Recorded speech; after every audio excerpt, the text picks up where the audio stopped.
Welcome to Sakshi TV.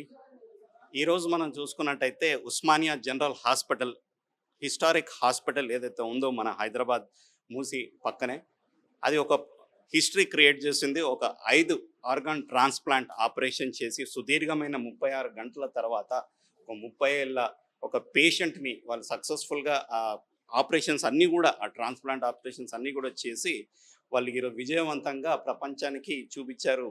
ఇక్కడ ఉన్న ఉస్మానియా డాక్టర్లకు దేనికి కూడా ఆ, దేనిలో కూడా వాళ్ళు వెనకంజ లేరు అనే విషయం స్పష్టం చేశారు. ఇప్పుడు మనతో పాటు డాక్టర్ రాకేష్ సహాయ్ గారు ఉన్నారు, superintendent of Osmania hospital. Sir చెప్పండి, అంటే ఒక 5 ఆర్గన్స్ యొక్క ఈ ఆపరేషన్ 36 గంటల పాటు మీరు చేయడం, ఆ డెసిషన్ తీసుకోవడం అసలు అంటే చాలా సాహసోపేతమైన డెసిషన్. మీరు ఎట్లా దాన్ని అంతా ప్లాన్ చేశారు? So thank you. నేను డాక్టర్ రాకేష్ సహాయనే, సూపరింటెండెంట్ ఉస్మానియా హాస్పిటల్.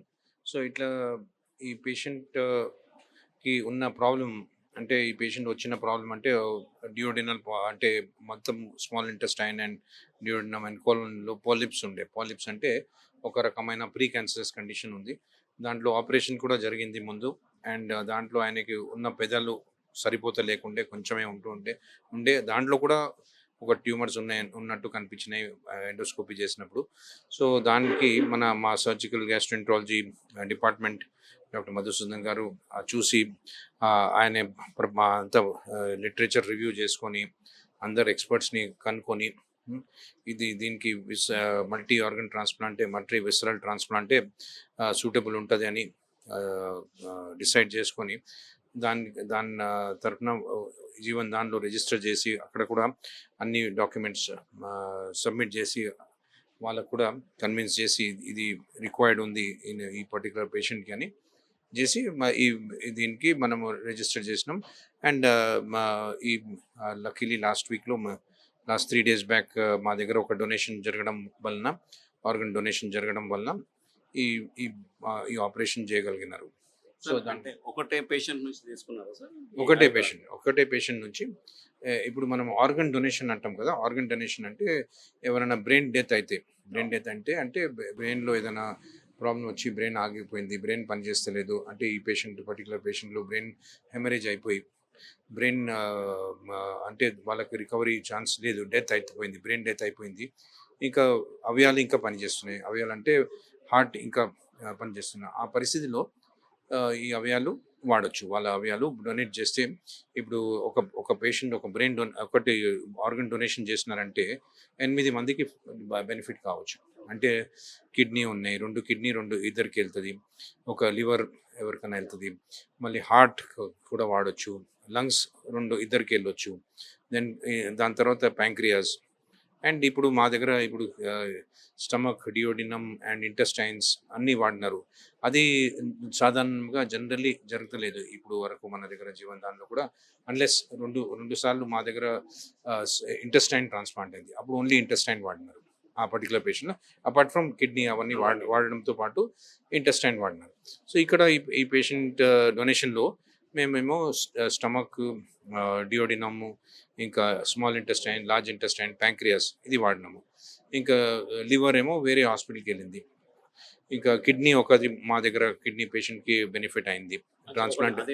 అదే టైంలో వేరే పేషెంట్కి కిడ్నీ ట్రాన్స్ప్లాంట్ జరిగింది.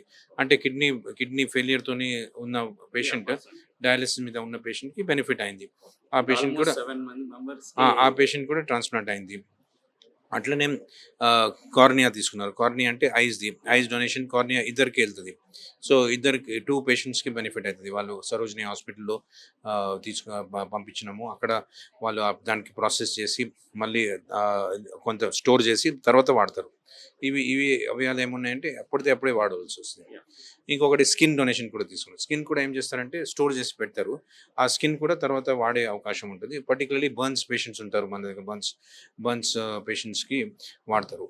దాంట్లో 50% పైన బర్న్స్ ఉంటే మన ఛాన్స్ ఆఫ్ సర్వైవల్ చాలా తక్కువ ఉంటుంది. ఇప్పుడు మా దగ్గర ఏముందంటే ఈ 50% కన్నా ఎక్కువ ఉన్న వాళ్ళకి ఈ స్కిన్ ట్రాన్స్ప్లాంట్ పెట్టి, స్కిన్ గ్రాఫ్ట్ ఏది తీసుకుంటున్నారో అది పెడితే 50%తోనే ఎక్కువ ఉన్న వాళ్ళకు కూడా బెటర్ ఛాన్స్ ఇస్తున్నాం ఇప్పుడు. సో అట్లా దీనివలన మేము ఇంత ఈ ఆపరేషన్ చేయగలిగినారు మా టీమ్ అంత సర్జికల్ గ్యాస్ట్రోఎంట్రాలజీ, ఎనెస్థీసియా అండ్ మొత్తం ఒక 15 ఒక 20 మంది 36 గంటలు ఆ ట్రాన్స్ప్లాంట్ చేసినారు. అప్పుడే ఆ సమయంలోనే ఇంకో కిడ్నీ ట్రాన్స్ప్లాంట్ కూడా జరిగింది. అదే సమయంలో వేరే థియేటర్లో ఆ కిడ్నీ వేరే పేషెంట్కి పెట్టినారు. కిడ్నీ టీమ్ ఇంకొక 10 మంది ఉంటారు దాంట్లో. కిడ్నీ టీం అంటే దాంట్లో యూరాలజిస్ట్ ఉన్నారు, అక్కడ కూడా అనెస్థెటిస్ట్ ఉంటారు, సిస్టర్స్ ఉంటారు, వార్డ్ బాయ్స్ ఉంటారు, అందరు పని చేసి ఇది కూడా చేసినారు. సో అదే సమయంలో ఇది కూడా జరిగింది. సార్ ఇప్పుడు సో ఆ 2 ట్రాన్స్ప్లాంట్ జరిగినాయి. అంటే ఇది మల్టీ విసరల్ ట్రాన్స్ప్లాంట్ జరిగింది, ఇంకొకటి కిడ్నీ ట్రాన్స్ప్లాంట్ కూడా అదే టైంలో జరిగింది. సో ఈ 36 అవర్స్ చేయడము అంటే చాలా చాలా కఠినమైన జాబ్ ఉంది. మనమే ఎవరైనా పని చేస్తున్నంటే 36 అవర్స్ డ్యూటీ చేసినప్పుడే అలసిపోతారు.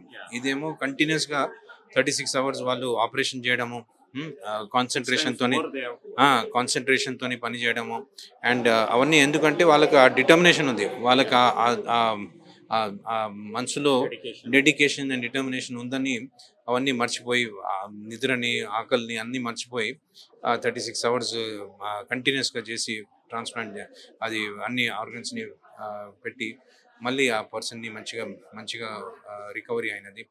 ఇప్పుడు నెక్స్ట్ డే పేషెంట్కి రికవరీ అంటే దాని తర్వాత ఇంట్యూబేట్ చేసి వెంటిలేటర్ మీద ఉంటారు. మరి నెక్స్ట్ డే వెంటిలేటర్ తీసినారు. ఇప్పుడు కాన్షియస్ ఉన్నాడు, ఇప్పుడు మాట్లాడుతున్నాడు అండ్ కళ్ళు తెరిచి లంగ్ ఆక్సిజనేషన్ కూడా మెయింటైన్ అవుతుంది. So we are hoping that he will recover fast and be able to.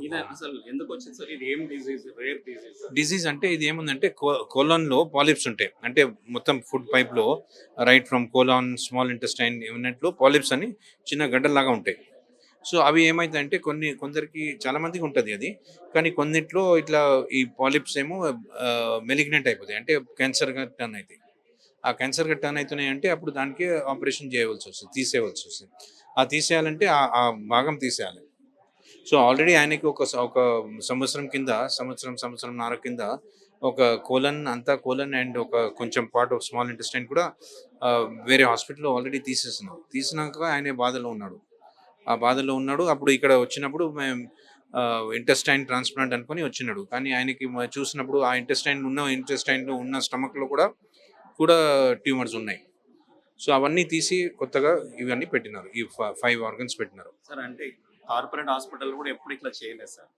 మీరు ఒక డెసిషన్ తీసుకొని ధైర్యంగా ముందుకెళ్ళడానికి మీ యొక్క అసలు ఏమన్నారు సార్? అంటే ఆ స్పర్ ఆఫ్ డెసిషన్ ఎప్పుడు తీసుకున్నారు, ఎట్లా తీసుకున్నారు? మీ యొక్క టీం మీద కాన్ఫిడెన్స్ ఉన్నందుకే తీసుకుంటారు? అదే మా టీం అంతా మన సర్జికల్ గ్యాస్ట్రోఎంట్రాలజీ ప్రొఫెసర్ గారు మధుసూదన్ గారు ఈ డిసిషన్ ఒక నెల కిందనే తీసుకున్నారు. దీని ముందు కూడా ఒక ఒకేషన్ వచ్చింది, ఆ ఆపర్చునిటీ వచ్చింది. కానీ ఆ సమయంలో ఆ డోనర్లో చూసినప్పుడు ఆ లోపల పెదాలు అంత మంచిగా లేవు. పెదాలు కొంచెం ఎస్కీమియా అయిపోతుండే, అంటే కొంచెం పెదాల్లో బ్లడ్ సప్లై మంచిగా లేకుండే.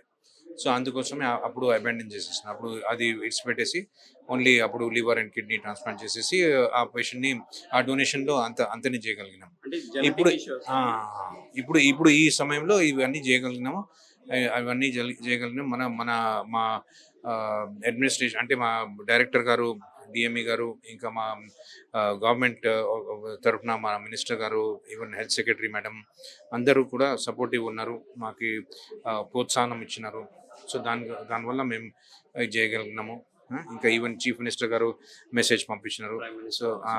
So we are very thankful to all of them for the support. ఎంత ఖర్చు అయ్యేది సార్? 50-60 lakhs అయ్యేది? ఈవెన్ మోర్ కావచ్చు, ఈవెన్ 1 crore కావచ్చు, చెప్పలేము. అంటే ఎప్పుడు కాలేదండి ఇంతటి ఆపరేషన్.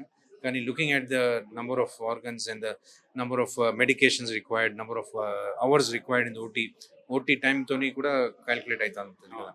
సో అట్లా చూస్తే చాలా ఒక ప్రైవేట్ హాస్పిటల్లో చాలా ఖర్చు కావచ్చు, దానికి సుమారుగా 1 కోటి ఖర్చు కూడా కావచ్చు, చెప్పలేము. అది తెలియదు. ఈ ప్రాబ్లం ఎందుకు వచ్చింది సార్ ఆయనకు? అంటే రేరా? ఇది ఇన్హెరిటెడ్ డిసీజ్ ఉంది. ఇన్హెరిటెడ్ డిసీజ్లో కొందరికి ఇట్లా వేరియస్ అంటే దాంట్లో కొందరికి మైల్డ్ ఉంటుంది, కొందరికి మోర్ సివియర్ ఉంటుంది. ఆ సివియర్ ఉన్న పరిస్థితుల్లో ఇట్లా పరిస్థితి తయారవుతుంది. నేను ఎప్పుడు డిశ్చార్జ్ అవుతాను సార్? నార్మల్ లైఫ్కి వస్తాడా? We are hoping that he will be discharge soon. మేము అంత ప్రయత్నం చేస్తున్నాము. ఇది ఫస్ట్ టైం ఇట్లా ఆర్గన్ ట్రాన్స్ప్లాంటేషన్ అయింది. And hopefully we are putting our best efforts to see that he recovers fast and is able to go home. అంటే professional ఏదో engineer ఏదో అన్నారు. Engineer. Can he go back to his life? Yes. Once he recovers, he can go back. Once he recovers, we are hoping that he will recover fast and go back to his. అంటే అతని age కూడా big ఫ్యాక్టరా sir మీ decision? Age కూడా big factor కదా. 30 years ఉంది ఆయన age. So అది కూడా ఒక big factor which is good for recovery also. అంటే యంగర్ ఏజ్లో రికవరీ మంచిగా ఉంటుంది and we can expect a better recovery. And also at the same time it is important that we give him a good life ahead. Okay sir, ఇప్పుడు మీరు కొత్త building, కొత్త history, గతంలో కూడా క్లోరోఫామ్ కమిషన్ ట్రయల్స్ కి Osmania was very famous. So now also మీరు ఒక history create చేశారు. దీన్ని ఎట్లా ముందుకు తీసుకెళ్తారు సార్? అంటే ఎక్కడైనా జర్నల్లో అట్లా పబ్లిష్ చేయడం జరుగుతుందా? డెఫినెట్లీ ఇది సైంటిఫిక్ జర్నల్లో పబ్లిష్ చేస్తాం. ఎందుకంటే ఇప్పుడు ఇది కూడా చేసే ముందు కూడా ఇట్లా ఎక్కడ జరిగినాయి అని చూడాలి కదా. మనం వరల్డ్లో ఎట్లా జరిగినాయి, ఎట్లా అవుట్కమ్ ఉండే, ఎట్లా ఉన్నారు ఆ పేషెంట్స్, అవన్నీ మనం సైంటిఫిక్ జర్నల్లోనే పబ్లిష్ చేసినప్పుడే దానికి రికగ్నిషన్ ఉంటుంది. దానికి ఇప్పుడే కాదు, ఒక 50 ఏళ్ళ తర్వాత, 100 ఏళ్ళ తర్వాత కూడా ఎవరు చూసినా వాళ్ళకి తెలుస్తుంది ఈ రోజున ఉస్మానియాలో ఇది చేసినారని. అందుకోసమే మనం ఇప్పుడు క్లోరోఫామ్ కమిషన్ గురించి చెప్తున్నాం. ఎందుకంటే అది బ్రిటిష్ మెడికల్ జర్నల్లో పబ్లిష్ అయింది. పబ్లిష్ అయినందువలన ఇప్పుడు కూడా మనము 150 years తర్వాత కూడా దాని గురించి మాట్లాడుతున్నాం. ఎందుకంటే అది రాసి ఉంది అక్కడ. అట్లనే ఇది కూడా పబ్లిష్ చేయడం ఇంపార్టెంట్ ఉంది. మేము అన్నీ కూడా ఏది ఇక్కడ పని జరుగుతుంది అవన్నీ పబ్లిష్ చేయాలని అందరికీ ప్రోత్సహిస్తున్నాము. మా స్టాఫ్ని అందరికీ ప్రోత్సహిస్తున్నాము. As much as possible publish చేయాలి. ఎందుకంటే మనం చేసింది దాంతోనే తెలిసింది. మనం చెప్పడం కన్నా ఎక్కువ ఏముందంటే మనం రాసింది, పబ్లిష్ చేసింది, అది ఎప్పటికీ ఎవరైనా చూసి దానికి తెలుసుకోవచ్చు ఏది జరిగింది, ఎట్లా జరిగింది, ఎట్లా ఉండే పేషెంట్, ఎట్లా రికవరీ అయింది, అంత దాంట్లో ఉంటుంది. Thank you. కొత్త బిల్డింగ్ వెళ్తున్నారు కదా సార్, అక్కడ కూడా ఏమన్నా ఈ ట్రాన్స్ప్లాంట్ డిపార్ట్మెంట్ ఏమైనా సెపరేట్ పెడతారా? Definitely we are planning for a complete transplant wing. ఇప్పుడు ఎవ్రీ ఫ్లోర్లో డిఫరెంట్ వింగ్స్ ఉన్నాయి, 8 వింగ్స్ ఉన్నాయి. సో ఒక ఫ్లోర్లో సర్జికల్ ఫ్లోర్ ఒకటి ఉంది. అంటే ఆల్ ఓటీస్ ఒక ఫ్లోర్లో ఉన్నాయి. అక్కడ ఒక వింగ్ అంతా ట్రాన్స్ప్లాంట్ వింగ్ పెడుతున్నాము. సో దాంట్లో మంచిగా అంటే అన్ని రిక్వైర్మెంట్స్ ఏది ఉంటాయి ట్రాన్స్ప్లాంట్ సర్జరీకి, చాలా రిక్వైర్మెంట్స్ ఉంటాయి. ఆ థియేటర్కి లామినార్ ఫ్లో ఉండాలి, ఇంకా ఏసెప్సిస్ అంటే ఎట్లా మంచిగా మెయింటైన్ చేయాలి, అవన్నీ చాలా ఇంపార్టెంట్ ఉన్నాయి. ఎందుకంటే ఈ పేషెంట్ని మనం ఇమ్యూనో సపరేషన్ ఇస్తాం. అంటే వాళ్ళ స్వయంగా ఉన్న ఇమ్యూన్ సిస్టమ్ని సప్రెస్ చేస్తాం. సో అది సప్రెస్ చేసినప్పుడు ఇన్ఫెక్షన్స్ రాకుండా మెయింటైన్ చేయడం చాలా ఇంపార్టెంట్ ఉంటుంది. సో అవన్నిటికీ అట్లాంటి ప్రిపరేషన్స్ చేస్తున్నాము. And we are very thankful to the government. ఈ కొత్త బిల్డింగ్ మన కోసం తయారు చేస్తున్నారు. అంటే ఈ హాస్పిటల్ కోసం కొత్త బిల్డింగ్ గవర్నమెంట్ ప్లాన్ చేస్తున్నారు. అండ్ త్వరగానే వచ్చే సూచనలు ఉన్నాయి. Maybe by December and we are next December అంటే 2027 డిసెంబర్ వరకు ఇది తయారు అది ఉంది, సూచనలు ఉన్నాయి. So we are very happy and looking forward to working in the new place. Congratulations sir once again for your team. So we'll look forward for more such historic events sir. మీ వేరే doctors ఎవరన్నా ఉన్నారా sir మాకు మాట్లాడడానికి అందుబాటులో ఉంటే ఒకరిద్దరు ఎవరన్నా?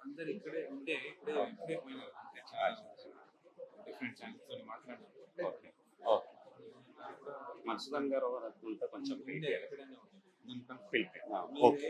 నాకు సాక్షి టీమ్ లేకుంటే ఇక్కడ ఉన్నారంటే పక్క బిల్డింగ్లో ఉన్నారు, నేను వెళ్తాను. సో ఇది మనం చూసాం కదా, డాక్టర్ గారు ఇక్కడ సూపరింటెండెంట్ రాకేష్ సహాయ్ గారు చెప్తుంది ఏంటంటే ఈ ఆర్గన్ డొనేషన్స్ ఇక్కడ నిరంతరం కొనసాగుతున్నాయి. కాకపోతే ఈ ఆర్గన్ డొనేషన్ సర్జరీ ఏదైతే జరిగిందో 5 ట్రాన్స్ప్లాంట్ ఆపరేషన్ సర్జరీ, అది ఒక రేర్ సర్జరీగానే చెప్పుకోవాలి. ఇండియాలో ఎక్కడ కూడా జరగలేదు. సో గతంలో ఉస్మానియా ఒక హిస్టరీ క్రియేట్ చేసింది. ఒక క్లోరోఫామ్ కమిషన్ అనే ఒక కమిషన్ ట్రయల్స్ జరిగాయి ఇక్కడ. క్లోరోఫామ్ ట్రయల్స్ అని ఒక అనస్థీసియాకు సంబంధించిన ఒక మెడిసిన్కి సంబంధించిన ట్రయల్స్ ఇక్కడ జరిగాయి. ఇప్పుడు మరోసారి ఇంకొక హిస్టరీ క్రియేట్ చేశారని చెప్తున్నారు. దీన్ని కూడా లాస్ట్ టైం క్లోరోఫామ్ ట్రయల్స్కి ఏదైతే ఇంటర్నేషనల్ జర్నల్స్లో పబ్లిష్ చేశారో ఇప్పుడు కూడా దాన్ని వాళ్ళు పబ్లిష్ చేయడానికి వాళ్ళన్ని ఏర్పాట్లు చేస్తున్నారు. ఏది ఏమైనా కూడా వచ్చే ఏదైతే కొత్త ఉస్మానియా హాస్పిటల్‌లో కూడా ఈ ఆర్గాన్ ట్రాన్స్‌ప్లాంటేషన్స్‌కి కూడా చాలా పెద్ద ఎత్తున ఏర్పాట్లు చేస్తున్నట్టుగా అతను చెప్పారు.